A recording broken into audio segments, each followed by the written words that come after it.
বন্ধুরা, এই বেদানাটার ওজন 400 গ্রাম, ভেলুরে এর দাম 20 টাকা। আর এই লেবুটার ওজন 300 গ্রাম, এর দাম 10 টাকা।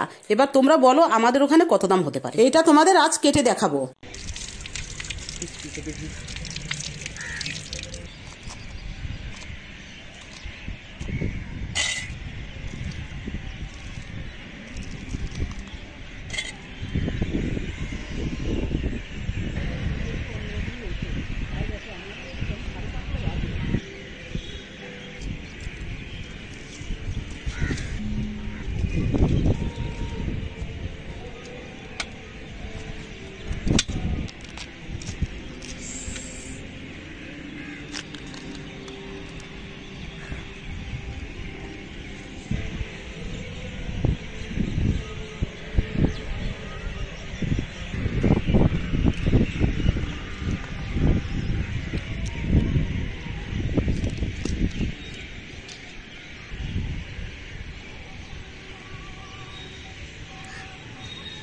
বন্ধুরা, এই বেদানা ও লেবুটা এত মিষ্টি, এত অপূর্ব, সে বলে আর বুঝাতে পারবো না তোমাদের। আমাদের ওদিকে এত কম দামে এত ভালো জিনিস পাওয়া অসম্ভব।